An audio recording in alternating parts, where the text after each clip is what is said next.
24. Gossip. In order that we may start afresh, and go to Meg's wedding with free minds, it will be well to begin with a little gossip about the Marches.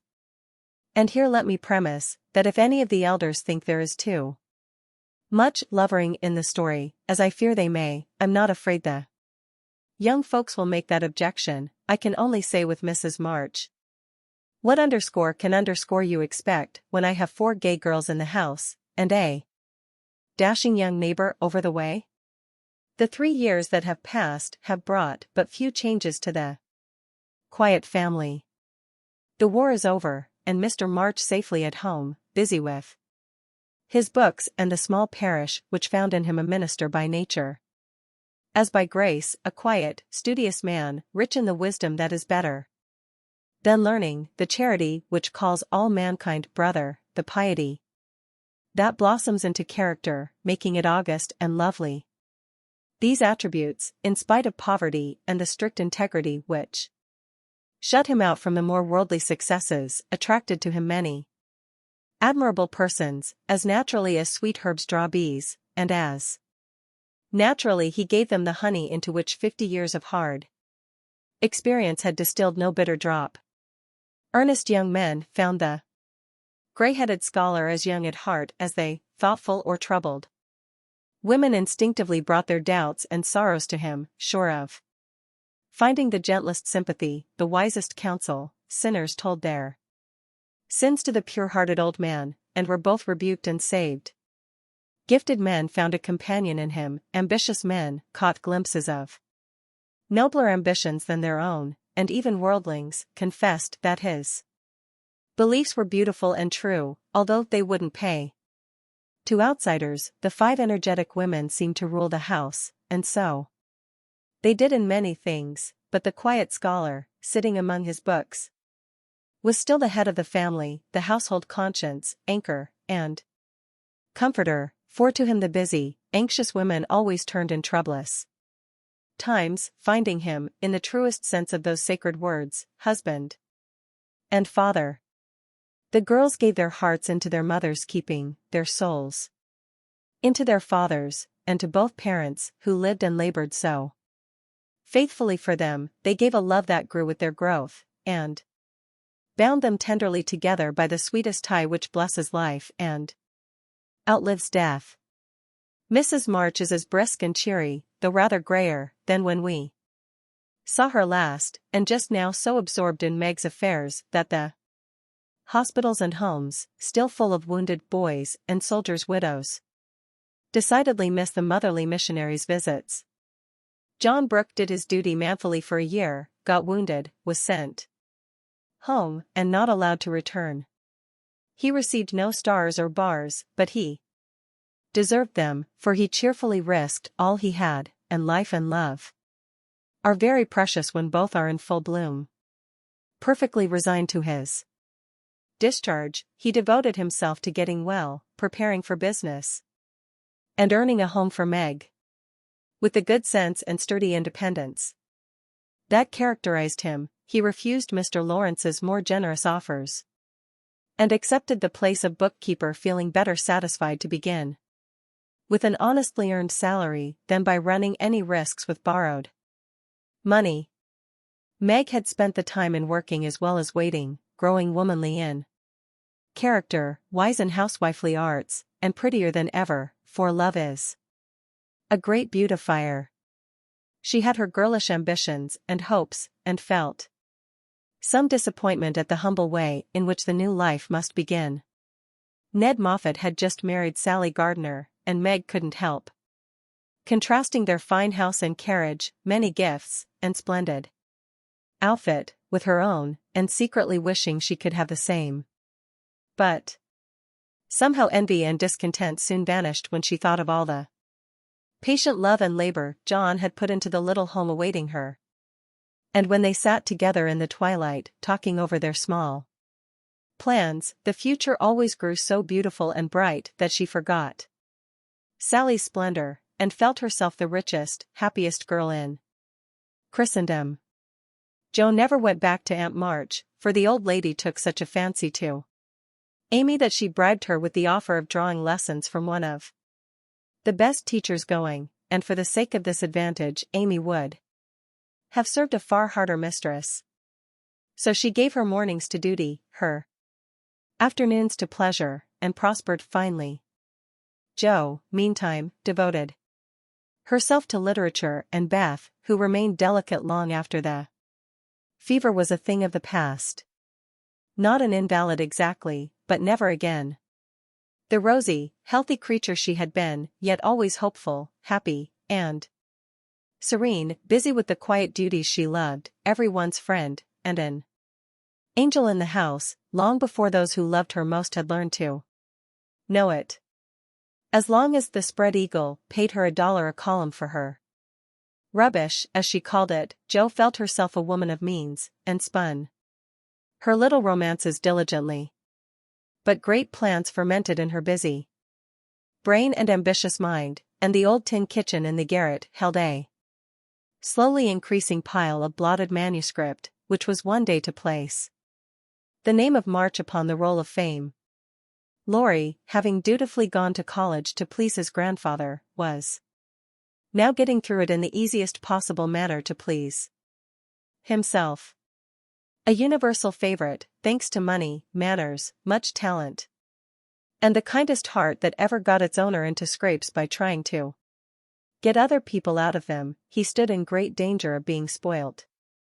And probably would have been, like many another promising boy, if he had not possessed a talisman against evil in the memory of the kind old man who was bound up in his success, the motherly friend who watched over him as if he were her son, and last, but not least by any means, the knowledge that 4 innocent girls loved, admired, and believed in him with all their hearts. Being only a glorious human boy, of course he frolicked and flirted, grew dandified, aquatic, sentimental, or gymnastic, as college fashions ordained, hazed and was hazed, talked slang, and more than once came perilously near suspension and expulsion. But as high spirits and the love of fun were the causes of these pranks, he always managed to save himself by frank confession, honorable atonement, or the irresistible power of persuasion which he possessed in perfection.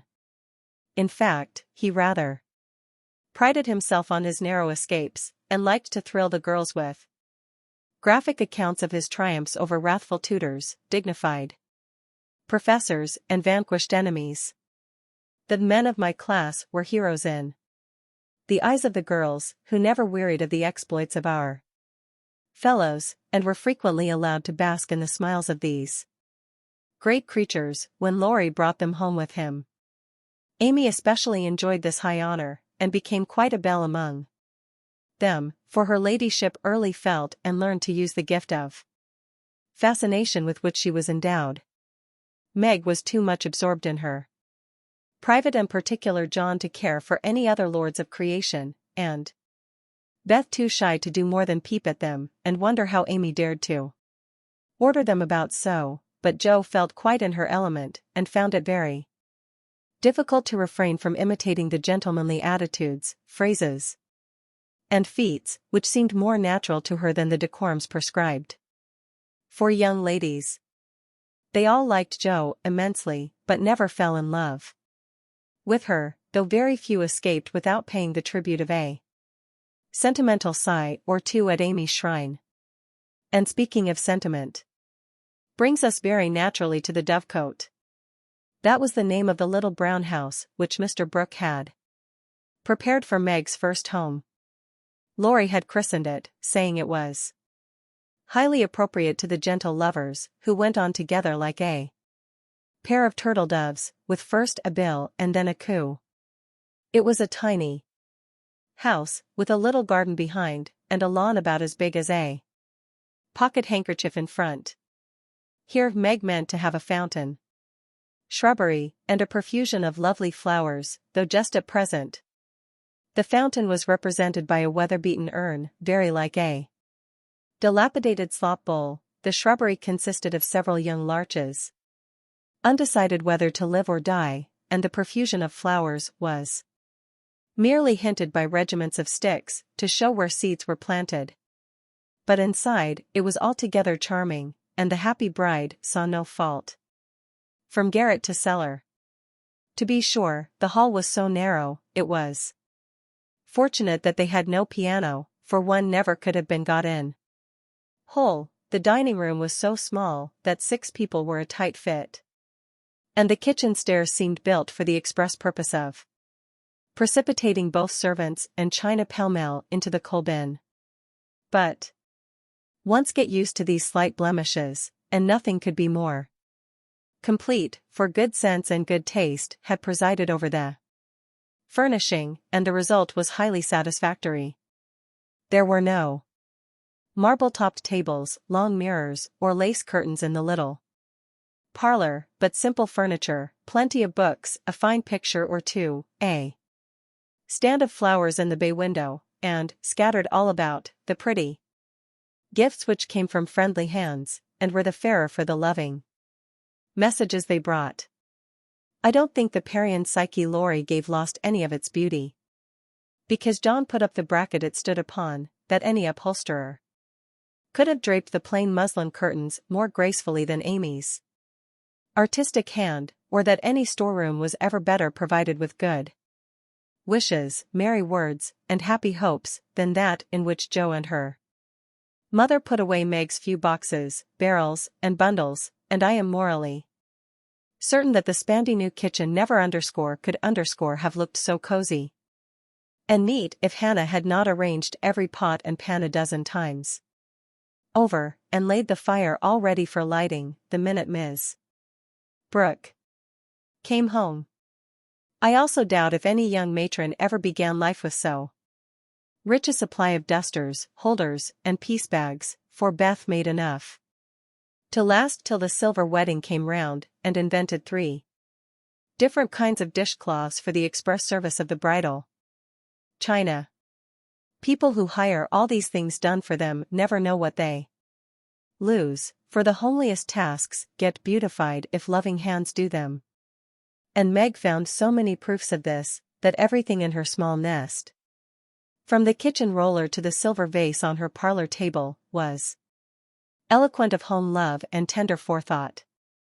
What happy times they had planning together, what solemn shopping excursions, what funny mistakes they made, and what shouts of laughter arose over Laurie's ridiculous bargains. In his love of jokes, this young gentleman, though nearly through college, was as much of a boy as ever. His last whim had been to bring with him, on his weekly visits, some new, useful, and ingenious article for the young housekeeper.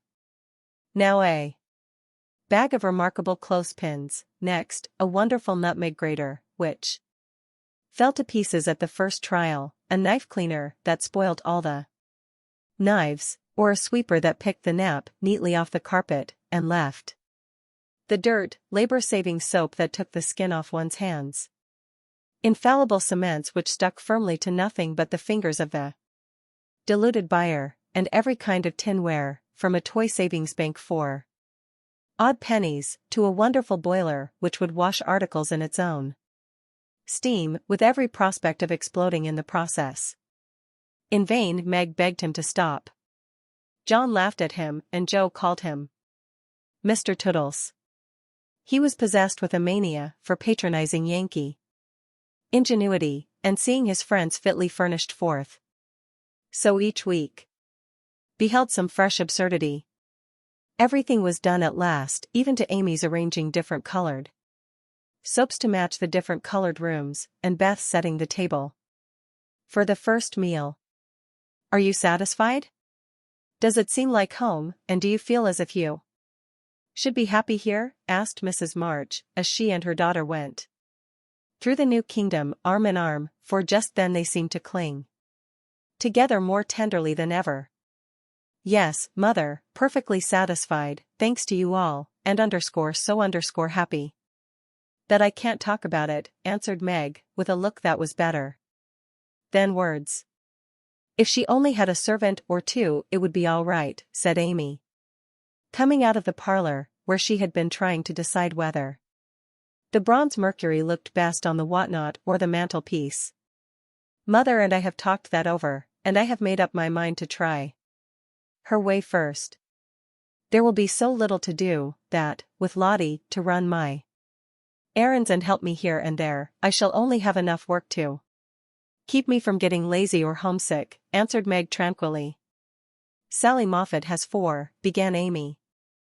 If Meg had 4, the house wouldn't hold them, and Master and Mrs. would have to camp in the garden, broke in Joe, who, enveloped in a big blue pinafore, was giving the last polish to the door handles. Sally isn't a poor man's wife, and many maids are in keeping with her fine establishment. Meg and John begin humbly, but I have a feeling that there will be quite as much happiness in the little house as in the big one. It's a great mistake for young girls like Meg to leave themselves nothing to do but dress, give orders, and gossip. When I was first married, I used to long for my new clothes to wear out or get torn, so that I might have the pleasure of mending them, for I got heartily sick of doing fancy work and tending my pocket handkerchief.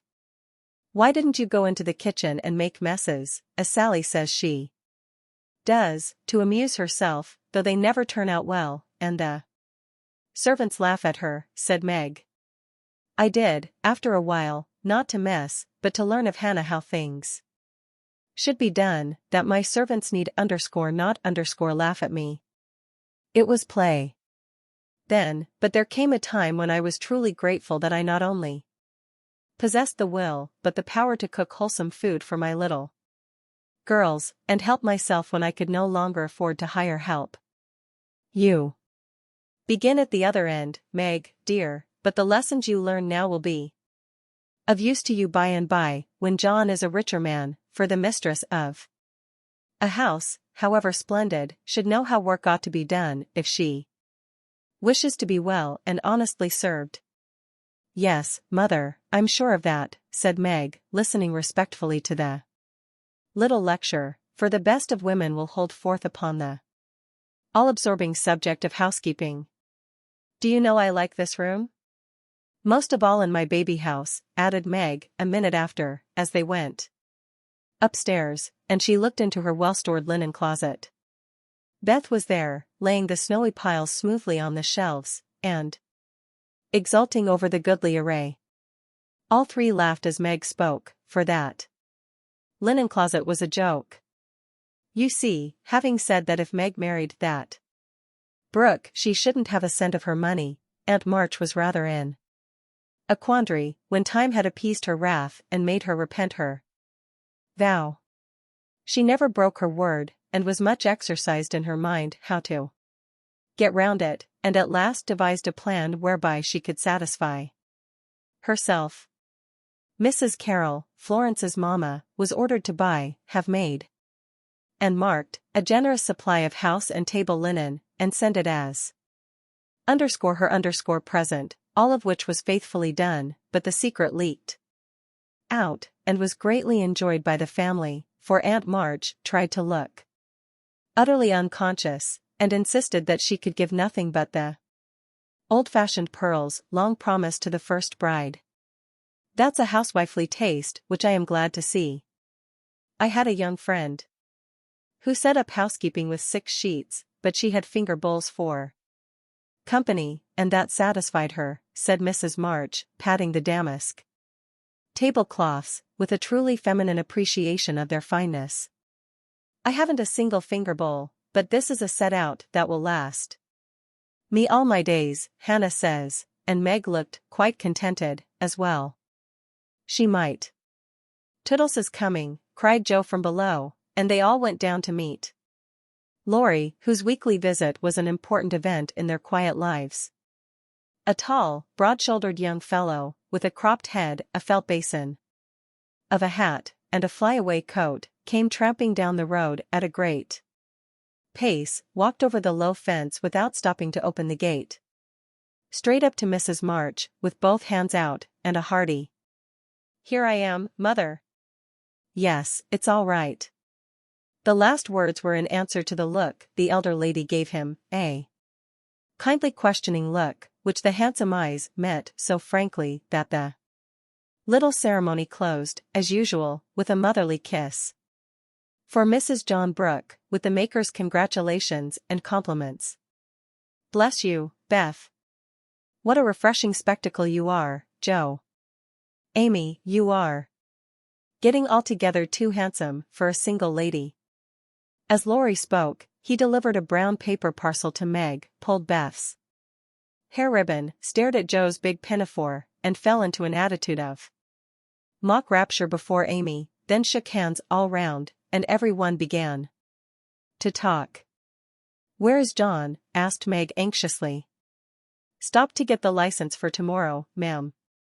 "Which side won the last match, Teddy?" inquired Joe, who persisted in feeling an interest in manly sports, despite her 19 years. "Ours, of course. Wish you'd been there to see." "How is the lovely Miss Randall?" asked Amy, with a significant smile. "More cruel than ever, don't you see how I'm pining away?" and Laurie gave his broad chest a sounding slap and heaved a melodramatic sigh. "What's the last joke?" "Undo the bundle and see, Meg," said Beth, eyeing the knobby parcel with curiosity. "It's a useful thing to have in the house in case of fire or thieves," observed Laurie, as a watchman's rattle appeared amid the laughter of the girls. Illustration: a small watchman's rattle. "Any time when John is away, and you get frightened, Mrs. Meg, just swing that out of the front window, and it will rouse the neighborhood in a jiffy." "Nice thing, isn't it?" and Laurie gave them a sample of its powers that made them cover up their ears. "There's gratitude for you. And speaking of gratitude reminds me to mention that you may thank Hannah for saving your wedding cake from destruction. I saw it going into your house as I came by, and if she hadn't defended it manfully, I'd have had a pick at it, for it looked like a remarkably plummy one." "I wonder if you will ever grow up, Laurie," said Meg, in a matronly tone. "I'm doing my best, ma'am, but can't get much higher, I'm afraid. A 6 feet is about all men can do in these degenerate days," responded the young gentleman, whose head was about level with the little chandelier.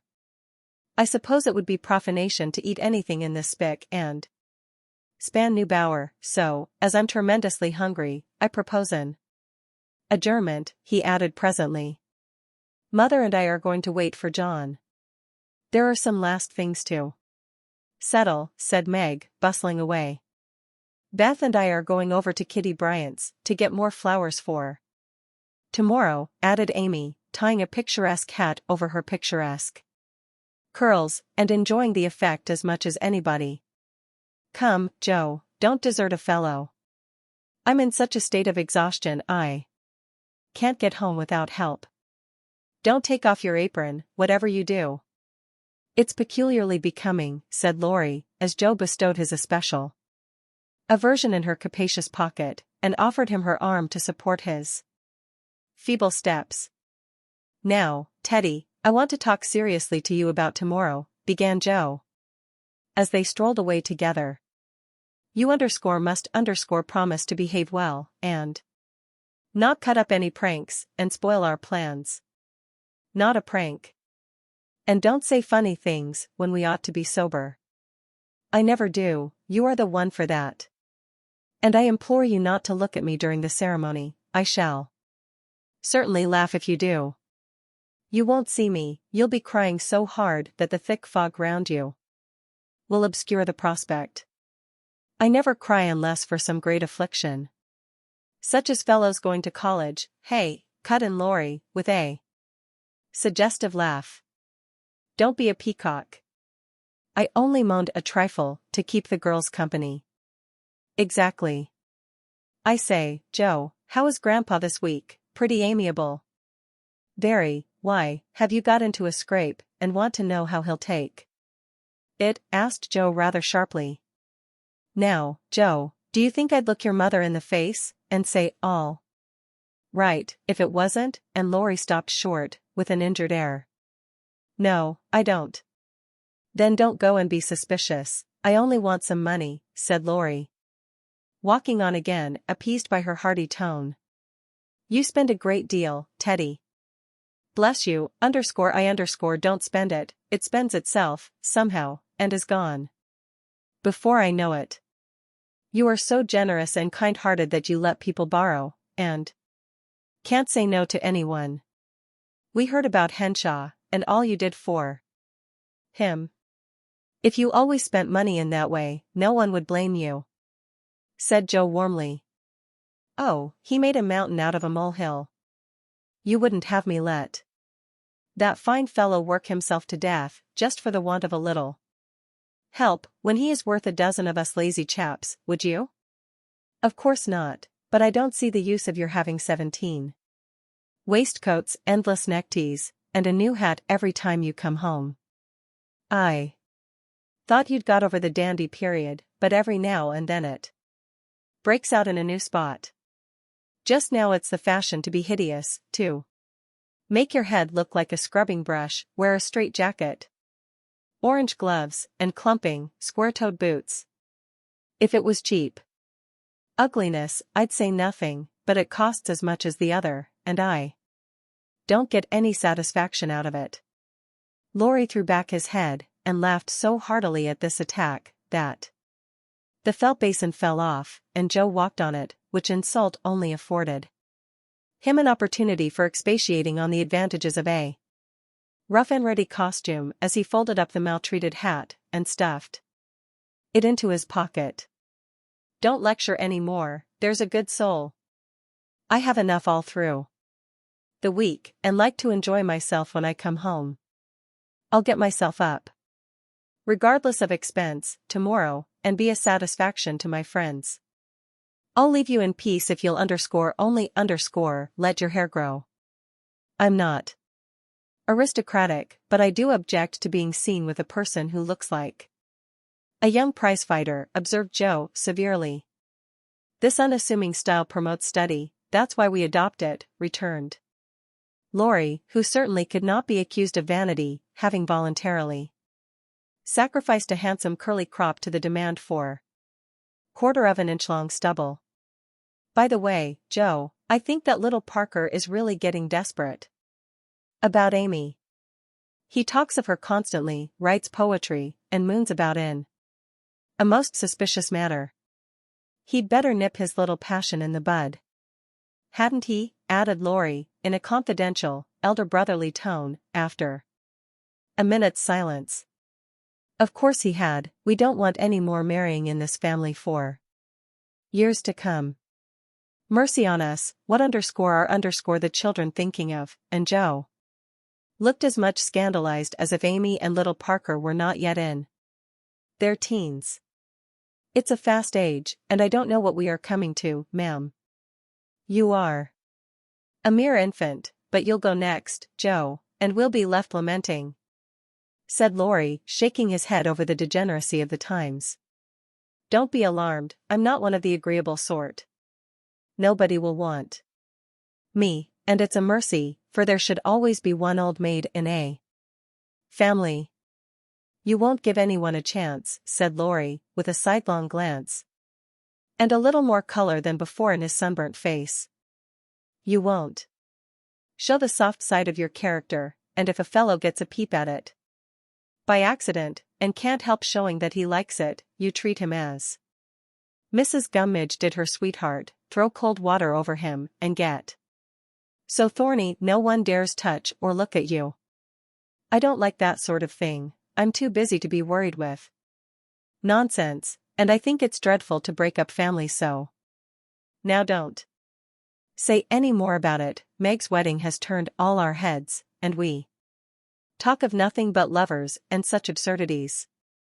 I don't wish to get cross, so let's change the subject, and Joe looked quite ready to fling cold water on the slightest provocation. Whatever his feelings might have been, Lori found a vent for them in a long low whistle, and the fearful prediction, as they parted at the gate, mark my words, Joe, you'll go next. Illustration, tailpiece. Illustration, the first wedding,